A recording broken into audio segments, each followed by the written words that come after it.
90s and very isolated chances of storms throughout the entire week. All the details coming up. Now on News Channel 6 at 5, early voting underway in Health Awareness Month. Today we are taking a look at the resources available in our area. Your news at 5 starts now. Live from television for votes. All right, Jenna's here, and we were talking in the last hour. It seems like we've just sort of went right past spring, right on into summer today. I know, our average highs are in the low 80s, and we are well past the low 80s, already into the upper 80s, and for the rest of this week, we'll actually be in the 90s. Right now, partly cloudy skies on our Wjbf Skyway Network cam over in Aiken, and as I mentioned, those temperatures are definitely feeling very warm. 87 degrees at Bushfield, feeling like 88, 87 as well at Danielfield, and 86 over in Aiken with a southwesterly wind. 11 miles per hour now in Augusta, so getting pretty breezy over there. 9 miles per hour in Aiken, 5 in Barnwell and Waynesboro, 7 in Thompson. So for a satellite and radar, you can see some showers starting to pop up just to the west of the CSRA. So as we go into the next couple of hours, we could see a very brief isolated shower or two, but otherwise will be partly cloudy with the stationary front to the north of us. That's starting to bring in some more moisture throughout our area, but definitely the main activity is happening over throughout the plains. Tornado watch over in Oklahoma and parts of Kansas. A lot of storms happening over there right now. So fortunately, none of that for us to worry about tonight. Just staying partly cloudy with that possible stray shower. Temperatures will be staying very warm throughout the evening as well. Highs rising into the 90s this week, a very typical summertime pattern here for this first week of May. Isolated storm chances throughout the week, but by the weekend, things will definitely improve. All the details on your forecast coming up, but back to you, John. Jenna, thanks. A woman is behind bars tonight charged in a deadly hit and run in Allendale County. The body of 43-year-old Antonio Banks discovered at the intersection of Railroad Avenue and Carroll Street. Investigators believe Banks was hit by a vehicle driven by Brittany Williams. They say she left the scene. They later found her and arrested her. She's charged with hit and run, collision with death, currently being held at the Aiken Detention Center. Hundreds of workers with disabilities in South Carolina are making local PGA Tour golfer Kevin Kisner and his wife Brittany giving back to the Children's Hospital of Georgia. Today, the couple presented a $1 million check to the hospital to help expand pediatric development, behavioral health, and wellness services. CEO of Augusta University Health System, Brooks Keel, says the donation says a lot about the Kisners and the community. He could live anywhere in the world he would want to, but he chooses to remain here. He said he wants to raise his kids here, and I think that speaks volumes about what this community is and what it means. And so to have the kids just be able to give to their community by giving to the Children's Hospital of Georgia is a very special day. And there's more where that came from. The $1 million check, the first installment of a $5.3 million pledge made by the Kisners last November. Coming up, Jennifer Tracci with a look at your Viper 6 forecast. And with hurricane season right around the corner, the Red Cross wants you to be ready before the storm hits. Opportunity. The 2 for $6 double checker burger with cheese deal from Checkers is so extra, not everyone can handle it. Go ahead, we double beef dare you. Get twice the burgers with double the juicy beef for just $6. Join Checkers Rewards for a free Buford or Mother Cruncher. Now, your most accurate forecast with WJBF Live Viper 6. Good Monday evening and happy first week of May. We're starting out this week very warm under partly cloudy skies. Here's our Wjbf Skyway Network cam over at Augusta Marriott. A pretty nice day to be out and about. We're not dealing with any rain right now. 87 as our temperature in Augusta with 11 mile per hour winds and dew point of 61. So starting to feel a little muggy outside as temperatures rise into the mid to upper 80s. McCormick, you're at 84, 86 in Aiken, 88 in Barnwell. Sandersville sitting at 85 and 88 in Millen. Satellite and radar showing those clouds starting to move in from the west. And look at that, just a very small shower just to the north of Gibson. So these showers and storms are starting to pop up around the area as the sea breeze kicks in from the east coast. But the main story today is definitely what's happening out towards the plains. We have a low pressure system bringing some very strong storms throughout Oklahoma now as they're under a tornado watch, and also some severe storms even in Alabama and Mississippi. be. So here's that severe weather outlook for today. A moderate risk over in Oklahoma. For our part of the country, there's a marginal risk along the coast of North Carolina and parts of South Carolina. But for us, just general thunderstorms possible over the next couple of hours. But for the most part, I'd say just partly cloudy tonight. 85 degrees by 7 p.m., dropping into those upper 70s by 9 p.m. So temperatures will continue to rise over the next few days. 90 degrees tomorrow, 92 for your Wednesday and Thursday. By the weekend, we'll finally have some slightly cooler air move in, dropping our highs back into those low 80s. Pollen levels at least aren't high this week. They're at medium levels. Birch, hickory, and walnut as those top allergens. So the rain this week is around 20 to 30% over the next couple of days. We'll have very isolated storms possible, and then another system will bring us more widespread showers and storms to end the week. So here's a look at 6 o'clock today, just over the next hour. Notice those storms starting to pop up. These will most likely impact our southern or eastern counties, if anything, just a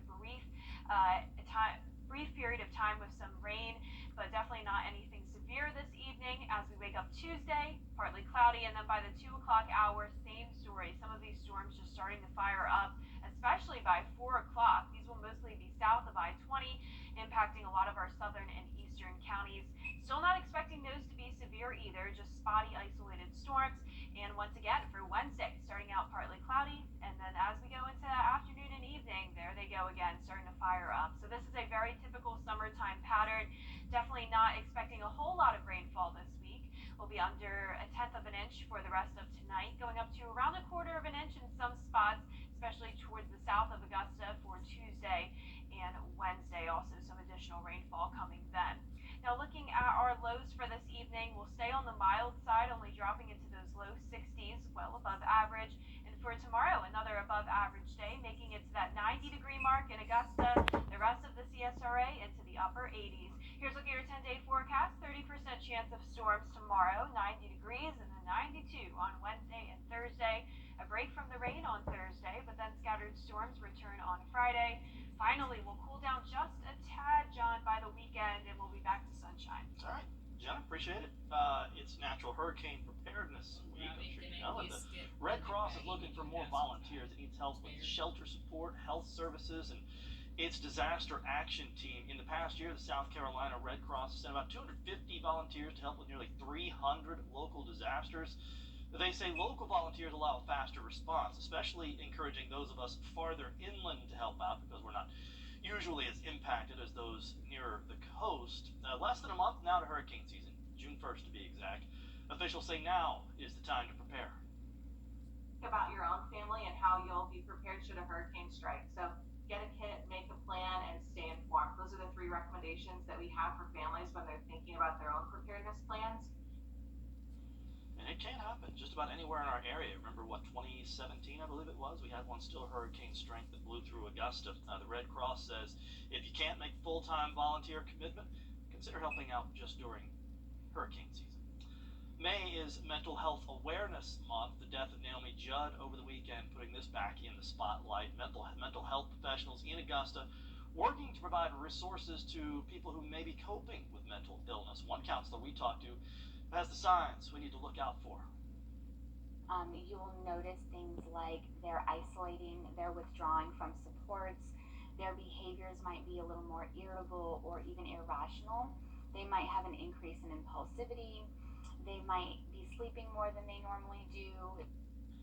Also says a person's financial situation can be a barrier to seeking therapy or counseling. A group at a local church, Tabernacle Baptist, working to create its own free hotline for people to call if they need help. We're working on that story for you for later this evening. But in the meantime, if you or someone you know is experiencing suicidal thoughts, the National Suicide Prevention Lifeline, a free 24/7 resource, 1-800-273-TALK. Coming up, so many apps available. How do you know the one? Find a Kubota dealer near you at GoKubota.com. It's Memorial Day at Wjbf Furniture and Mattress Showcase, now through May 31st. When you buy more, you save more on anything you want. Mattresses, bedrooms, living rooms, dining rooms, and home offices, all with savings up to $2,000. When you buy more, you save more, and it's happening now at all 3 Wjbf locations. Hurry in now to the main showroom, and the outlet across the street to see everything that's on sale. In stock and ready for delivery. Advanced Air Technology. From personal training to vision tests to scanning sports cards to see how much they are worth, there's an app for just about everything. Rich DeMuro has a look at some of the new ones. Personal training, once reserved for the rich and famous, now affordable and available to everyone through an app called HipTrain. One of the big advantages is you've got a professional who's trained on how the human body works, helping you accomplish your goals. The price tag, just $7 for a 30-minute session, $14 for a full hour of one-on-one instruction. You will get a world-class personal trainer. They will be on a video conference with you. They'll put together your workout plan based on your goals. They'll count your reps. They'll correct your form in real time. And they're going to sweat right alongside you. The first week is free, and you always get the same trainer. You hold your phone really close to your face, and while looking at the text, you start pulling it up until it becomes readable. IQ's My Reader Number app helps you figure out which reading glasses to get. All of us notice this problem at a restaurant. It's called presbyopia, and it mostly starts after age 40. The telltale sign? Menus get tougher to read in low light. The $3 app does a quick vision test using augmented reality. This really solves the problem of, do you need it, and what power do you need that works best for you? Finally, Collects is an app that lets you scan sports cards to see how much they're worth. We were really struggling to find the prices for cards. Developed by a New Jersey father and son, the app reveals average prices in seconds on baseball, football, and basketball cards. We pull a lot of prices from eBay, and we calculate those into averages. So the average is usually based on the last 10 transactions within the last 6 months. Gum, not included. I really like this going through the pack and then finding that really good player, and you're like, oh my god, this is so cool. Yeah, I was supposed to be retired by now on the money I was going to make on my baseball cards. Have you tried the app? Well, unfortunately, right around the time I started collecting was around the time they started mass producing all the cards. They're all worth, I got a Ken Griffey Jr. rookie card. There you go. It's not too shabby. Somebody out there might want it. I ain't going to retire on it, let's put it that way. You can buy dinner on it. Maybe, depending on where, yeah. Dee's back next to take you through News Channel 6 at 5:30. Thanks so much, John. Coming up, the search continues for an Alabama inmate and a corrections officer. What authorities are now saying about the search to find them. Plus, American diplomats return to Ukraine today as the president is hoping Congress